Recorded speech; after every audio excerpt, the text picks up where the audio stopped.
दिसंबर 1971 में भारत और पाकिस्तान के बीच तीसरा युद्ध लड़ा गया था और इसी युद्ध के दौरान राजस्थान के घने रेगिस्तान में छोटी सी जगह लोंगेवाला के बॉर्डर पर एक डिसाइसिव बैटल हुई थी, जिसने 1971 में हुए भारत पाक युद्ध का रुख बदल दिया था। 3 दिसंबर 1971 को भारत के कई एयरफील्ड्स पर अटैक करके पाकिस्तानियों ने अपनी करतूत से हिंदुस्तानी फौजियों का खून खौला दिया था।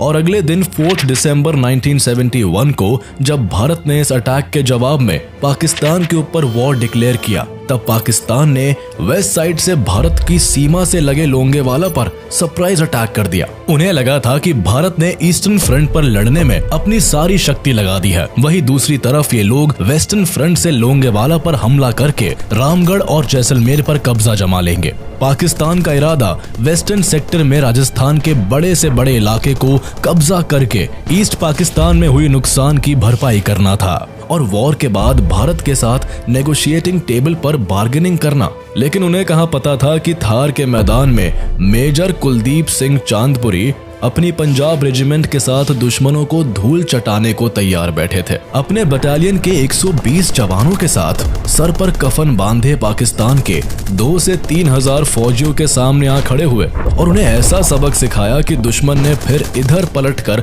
आने की हिम्मत नहीं दिखाई। 1971 के दौरान 4 से 7 दिसंबर तक चले बैटल ऑफ लोंगेवाला की कहानी वीरता की ऐसी मिसाल पेश करती है जिसे हमारा इतिहास हमेशा प्राउडली दोहराता रहेगा। कौन थे ये मेजर कुलदीप सिंह चांदपुरी और क्या थी बैटल ऑफ लोंगेवाला की असली कहानी? कैसे मात्र 120 भारतीय सैनिकों ने पाकिस्तान के ऑलमोस्ट 2 से 3 हजार फौजियों को मार भगाया था? साल 1971 तक ईस्ट पाकिस्तान के अंदर चल रहे सिविल वॉर अपनी सारी लिमिट क्रॉस कर चुका था। पाकिस्तान की भेदभाव की पॉलिसी से परेशान होकर ईस्ट पाकिस्तान के लोग एक अलग देश बनाने की मांग पर अड़े थे।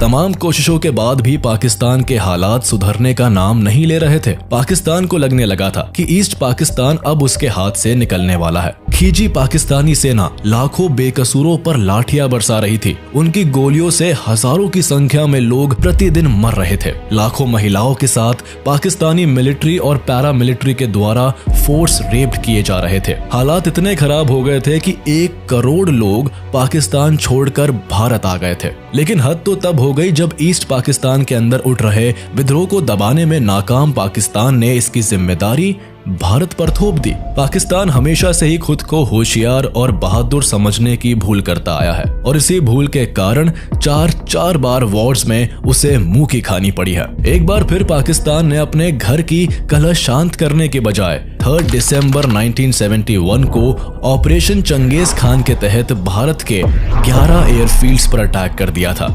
भारत को चूंकि पाकिस्तान की हरकतों का अंदाजा पहले से था और इसीलिए इंडियन आर्मी भी इस जंग के लिए तैयार थी। जवाब में भारत को भी वॉर में एंट्री लेनी पड़ी और 4 दिसंबर को भारत ने पाकिस्तान पर वॉर डिक्लेयर कर दिया। दोनों देशों के बीच चल रहे इस वॉर का मेन रीजन ईस्ट पाकिस्तान था, जो आज बांग्लादेश बन चुका है और इसी कारण से वॉर का मेन सेंटर भी ईस्ट पाकिस्तान और उसके आसपास का एरिया था।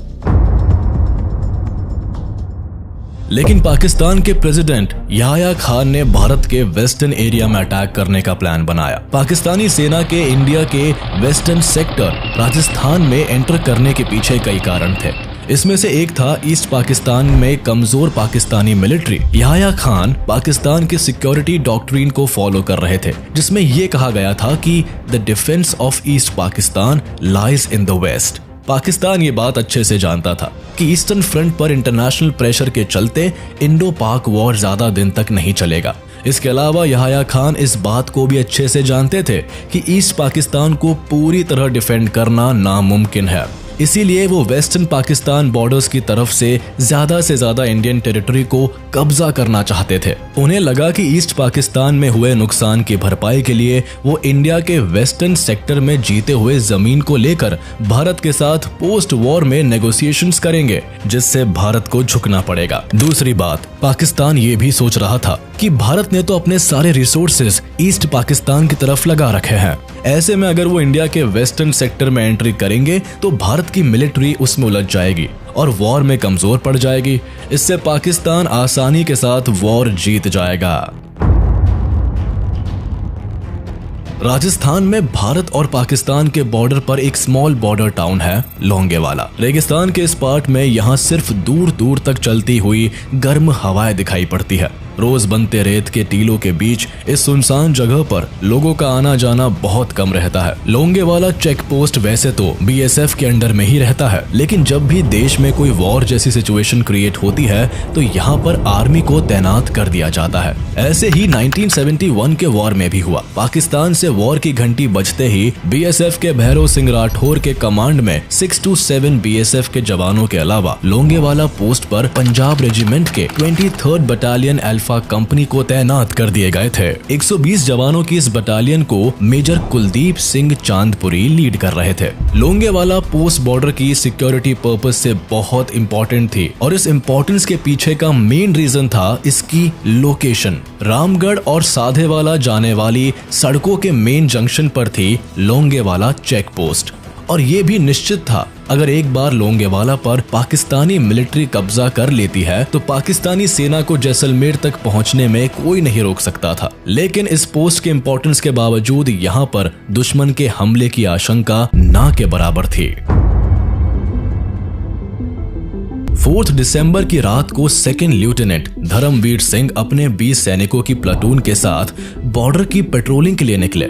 सुनसान रात में सामने नजर तो कोई नहीं आ रहा था, लेकिन एक अजीब सी आवाज लेफ्टिनेंट धर्मवीर और उनके सैनिकों के कानों में सुनाई पड़ी।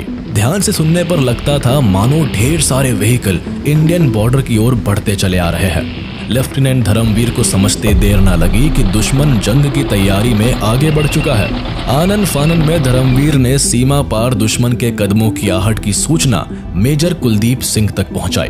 मेजर कुलदीप सिंह भली भांति जानते थे कि ये चेक पोस्ट पाकिस्तान की भारी भरकम सेना से लड़ने के लिए काफी नहीं है। उन्होंने तुरंत पाकिस्तानी सैनिकों के आने की सूचना आर्मी हेडक्वार्टर को दी। मेजर चांदपुरी की बटालियन के पास लिमिटेड वेपन्स थे। उनकी टीम के पास 2 medium machine gun, 2 81 mm motor और 4 shoulder fired anti tank rocket launcher थे। इसके अलावा उनकी टीम में कुछ लोग ऐसे भी थे जो बारूदी सुरंगें बिछा सके और दूसरी तरफ पाकिस्तानी सेना के पास लगभग 3000 जवानों वाली एक ब्रिगेड थी। 4 बटालियन से भरी हुई पाकिस्तान की मिलिट्री पूरी तरह से भारत के वेस्टर्न सेक्टर को डिस्ट्रॉय करने के लिए निकली थी। उनके पास T-59 एंड शर्मन टैंक्स की एक पूरी रेजिमेंट थी। जवानों को एक जगह से दूसरी जगह आने जाने के लिए mechanised vehicle, 2 German shepherd dogs भी दिए गए थे जो लैंडमाइंस को खोजने का काम करते थे। पाकिस्तान की सेना को इन्फॉर्मेशन मिली थी कि इस पोस्ट पर 10 से 12 बीएसएफ के सैनिक हो सकते हैं। Army headquarter Longewala check post तक तत्काल मदद पहुंचाने में असमर्थ था। कोहरे से भरी हुए भयानक रातें जिसमें एयरफोर्स के फाइटर जेट भी रात में उड़ान भरने में सक्षम नहीं थे। सुबह होने में कम से कम 7 घंटे का समय था। वहां से मेजर कुलदीप सिंह के लिए आदेश आया कि वह लोंगेवाला पोस्ट को किसी भी तरह से हाथ से जाने ना दे और सुबह तक उसे डिफेंड करे। मेजर चांदपुरी ने पीछे हटने से बेहतर जंग के मैदान में मरने को चुना। 3000 पाकिस्तानी सैनिकों के खिलाफ सामने सिर्फ 120 भारतीय जवानों की टोली ने काल का मंजर तैयार करने की ठान ली। 120 सिपाहियों में एक सिपाही भी पीछे हटने को तैयार नहीं हुआ। मेजर कुलदीप सिंह चांदपुरी भी ये जानते थे कि इस पोस्ट से पीछे हटने का मतलब पाकिस्तानी सेना को जैसलमेर के लिए सीधा रास्ता देना था, जिसके लिए वो किसी भी कीमत पर तैयार नहीं थे। एक बार टाइम्स ऑफ इंडिया के इंटरव्यू में उन्होंने कहा था कि मैंने अपने 120 जवानों को इकट्ठा करके कहा कि सिखों ने बहुत बड़ी बड़ी कुर्बानियां दी है। उन्हें गुरु गोविंद सिंह जी की कहानी बताई और साथ में ये भी कहा कि जो भी यहाँ से जाना चाहता है वो अभी जा सकता है, वो वही डटे रहेंगे।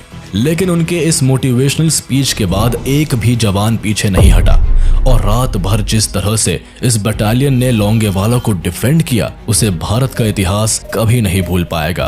पाकिस्तान के 3000 सैनिक T-59 टैंक्स, शर्मन टैंक्स और हथियारों के साथ आगे बढ़ते हुए चले आ रहे थे।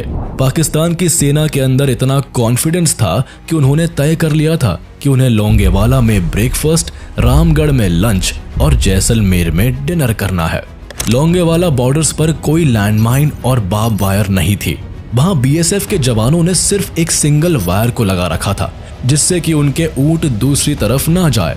लेकिन इसी बार्ब वायर की वजह से पाकिस्तानी आर्मी को लगा कि इस पोस्ट के आसपास लैंडमाइन लगा हुआ है, जिससे कि वो हमारी वॉर स्ट्रैटेजीज डिकोड नहीं कर पाए। पाकिस्तानी सेना को लोंगेवाला पोस्ट के करीब आता देखकर सेना के पास प्रिपेयर्ड माइनफील्ड बिछाने का समय नहीं बचा था, इसलिए कंपनी ने जल्दबाजी में अपने पोस्ट के इर्द गिर्द एंटी टैंक लैंडमाइन बिछाना शुरू किया। लैंडमाइंस को बिछाने के दौरान एक सैनिक जख्मी होकर वही शहीद हो गए।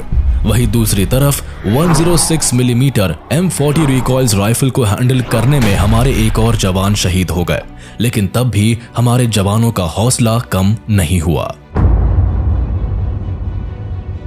पाकिस्तानी सेना ने लोंगेवाला पोस्ट के नजदीक आते ही रात के 12:30 बजे अपने टारगेट को आसान करने के लिए मीडियम रेंज आर्टिलरी गन से हमला शुरू कर दिया। इस हमले से BSF के 5 ऊंट तुरंत खत्म हो गए। पाकिस्तानी आर्मी को प्लान के अकॉर्डिंग 38 कैवलरीज और 206 इन्फेंट्री ब्रिगेड को लोंगेवाला पे कब्जा करना था, और अगर वो इस काम में अनसक्सेसफुल होते तो उन्हें बाकी के 206 इन्फेंट्री ब्रिगेड के आने का इंतजार करना था और अपना काम खत्म करना था। 22 कैवलरीज और 38 बलोच को लोंगेवाला से सीधे निकलते हुए रामगढ़ की तरफ बढ़ना था। बाकी के 51 इन्फेंट्री ब्रिगेड को